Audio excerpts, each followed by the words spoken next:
tell me something about what a stock was going to do. It was kind of crazy, but everybody else was doing it, so I figured I'd do it too.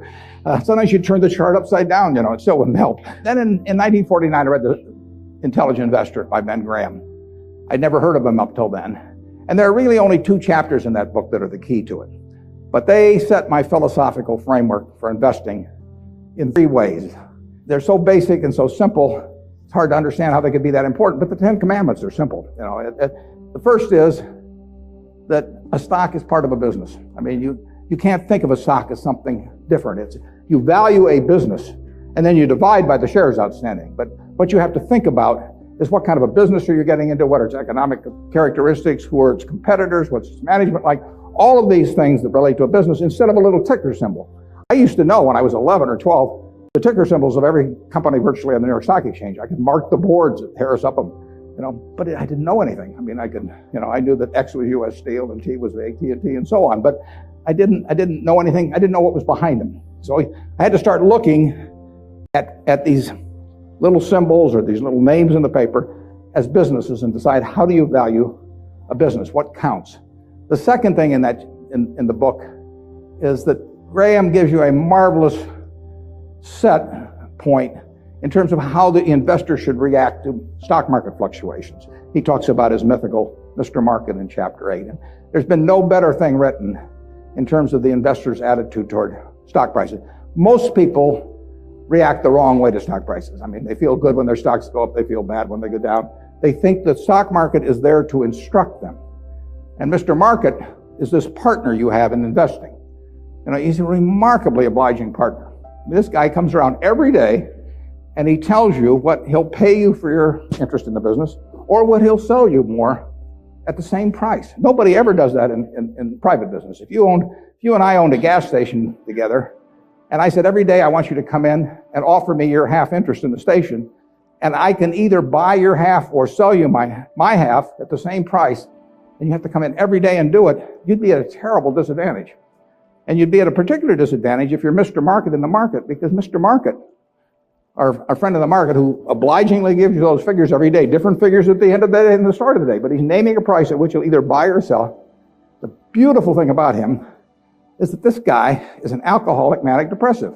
I mean, he is as unsound as they come. He wanders around all day, and looks at the crazy things, and he's going to name all kinds of crazy prices. And you don't have to pay any attention to him, except when it's to your advantage to do so. If that's once a year, if it's once every 5 years, it's one stock out of 3,000. All you have to do is sit there. You have no moral responsibility to this jerk. He is naming these numbers. You didn't ask him to, but he's doing it. And all you have to do is pick the one time when he is particularly depressed or particularly manic or particularly drunk or whatever it may be. And the market will be all of those things.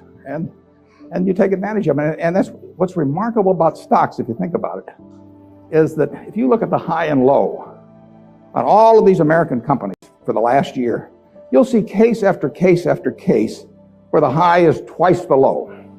Now that's for sound American businesses running along, paying people, selling goods, and so on. If you go out and look at farmland 10 miles from here, there's no way in the world over a year that the farmland is going to range in value from X to 2X. It maybe go from X to 110% of X or vice versa. If you look at an apartment house near here and figures on essentially apartment houses like that over a year, it won't move 10% in a given year. But here are the finest of American businesses, and people just name these numbers that go all over the place. And you don't have to play, except when you want to. That's the important thing, and that's what Graham tells you. The market isn't there to instruct you, to tell you anything. The market is there just basically to serve you when you want it to serve you. One of the most important things to remember in stocks, very hard to do, but people have all these feelings about it. The stock doesn't know you own it. You're sitting there with these certificates for Berkshire. The company doesn't even know you own it, and the stock doesn't. It's trading now, and they don't know you own it.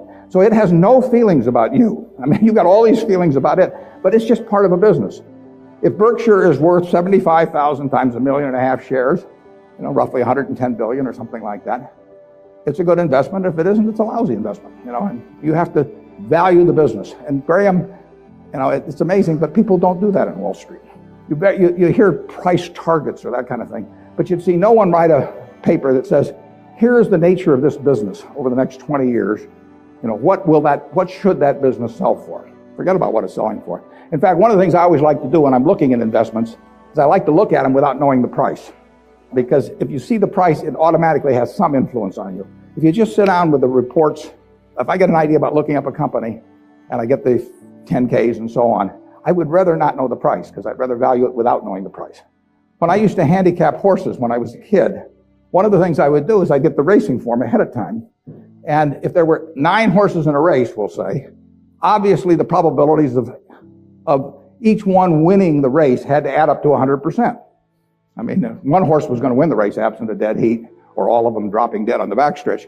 So if you went through the racing form and I would look at the 3rd race at Hialeah, I would try to figure out the percentage chance of each horse winning the race, and that had to add to 100%.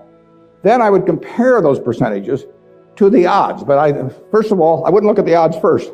I would look at the past performance and all of that thing first. Stock market's the same way. Third thing in Graham's book is the margin of safety. If you come up to a bridge and it says capacity 10,000 pounds and you're driving a 9,800 pound truck, you drive down further and find another bridge. I mean, nobody knows exactly what that capacity is, and sign may have been put up 3 years ago. So you always leave a margin of safety.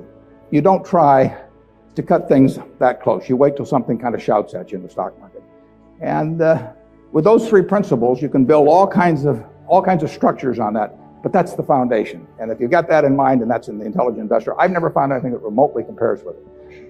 All 3 of the ones you can't get rid of one leg of the 3-legged stool and still have a good investment philosophy. But I would say that the most important thing over a long period and working with big money is to understand the business. Let's just say for the moment that you were given $1 million or whatever sum was necessary, and you could look around Knoxville or look around all of Tennessee if you want and buy into any 3 businesses, between now and a week from now. Private businesses, not trading or anything of the sort. And you got a week to do it or you have to give the money back. What will you be doing during the next week? I mean, you can look at all these companies. Some of them you're quite familiar with. Some of them you're less familiar with. Some of them you know by reputation. Some of them you know the management. Some of them you don't. You know their competitive situation. What will you be thinking about during that 7-day period? How will you actually be screening these companies out? I think you'll look for 3 businesses, and you can't trade them after you buy them. You're going to own them the rest of your life. You're going to be looking for businesses that have enduring competitive advantage.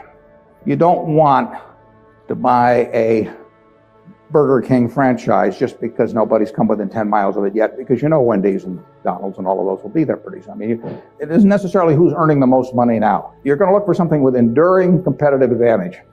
Now that takes a business with some kind of a moat around it, because capitalism, by definition, is a system where every time somebody has an economic castle, somebody else is going to come after it. I mean, it's just the nature. If you open a restaurant and it's successful here in town, somebody's going to take your menu and probably take your chef, maybe cut your price, maybe offer a little more parking, maybe be a better okay, whatever. I mean, capitalism consists of going after the other guy's castle.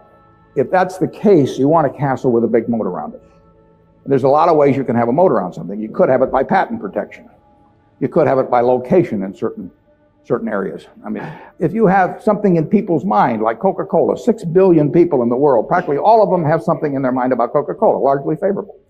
They don't have anything in their mind about RC Cola. And if RC Cola spent $1 billion advertising, they wouldn't have anything in their mind about RC Cola. But they've got something in their mind about Coke, and generally it's favorable. That's why Coke wants to be where people are happy, because they want to be at the theater. They want to be at Disney World. They want to be at the World Series. They want always have you drinking that drink of Coca-Cola while at the same time experiencing happiness. And if they do that, they're going to sell a lot of Coca-Cola. And it won't make any difference if somebody is a half a cent less on some serving than Coke. So that's an enduring competitive advantage. And you want it run by honest and able people. You don't want to go in with a crook, and you don't want to go in with a dope. Now, the best businesses to buy are the ones where you could have a dope in there. I mean, Peter Lynch says, buy a business that's so good that an idiot can run it, because sooner or later one will. And there's some merit to that. In fact, I got a question the other day from a student group, and they said, what's going to happen to Berkshire when you go gaga? And I said, well, Berkshire's so good that I can go gaga. In fact, I may even be. Those are the kind of businesses to own. So but you want a management that's able and honest, and then you want a price that's sensible. And that's what you'd look for. You'd go around Tennessee, got a week to do it, and you'd immediately screen out a whole bunch of things. You just know that they weren't a fertile area, you know. That's an important thing to be able to do, to know, just get rid of all kinds of things. There was a great article in the New Yorker 30 years ago when Bobby Fischer was playing Spassky in a famous chess match which drew attention around the world. And they examined how the mind could, with billions and billions and billions of possibilities, how it could group things so as to immediately cast it down to where you had like 4 options. And of course, when the humans play something like deep thought, you know, or whatever the latest version is of the computer on that, that computer is making maybe 700,000 or 1 million calculations a second. And the human mind is competing against that, but the computer is checking every possibility. And the human mind somehow has this ability to cast out 99.999% of those things that the computer has to go through in order to focus on the 3 or 4 possibilities that really make sense. And investing's a lot like that. It's not that tough because there aren't that many companies, but you want to cast out all kinds of things. If somebody told me that my life depended on picking among the Dow Jones stocks a group of 10 that would be the best performers or outperform the index as a whole, I would spend my time thinking of the worst companies in there. I would cast out things, and then I would figure I'd left those behind, and that's an easier way to approach the problem, actually, than trying to pick the 10 best. If you were thinking about the state of Tennessee, you know, there's a whole lot of things you wouldn't examine. You just figure they're too tough. You might decide, you know, car dealerships were too tough. It's always going to be competitive. Who knows whether Ford or General Motors are going to be selling more cars 5 years from now, or whether there's going to be tariffs on foreign cars. Who knows? So you just say, I'll give up on car dealers. I'll think about something else. And that approach that you use there is the same approach you really want to bring to the stock market. You've got 3,000 companies tonight you can look at on the New York Stock Exchange. There's a valuation on every one of them. It'll change tomorrow. You don't have to play. Once a year, if you have 5 good ideas in your lifetime, you get very rich. You know, I tell students sometimes they'd be better off if they had a punch card when they got out of school with only 20 punches on it. Because then, instead of listening to somebody at a cocktail party and then going out the next morning and buying some shares, they'd really think about every punch. That's all the punches you get. 20 punches is plenty. You just have to make sure that you don't do any of them for frivolous reasons. We never want to buy anything small at Berkshire. It just doesn't make any difference. You know, we want to think about things that can move the needle. And that gets tougher as the capital gets greater. But that's the way to focus on investments.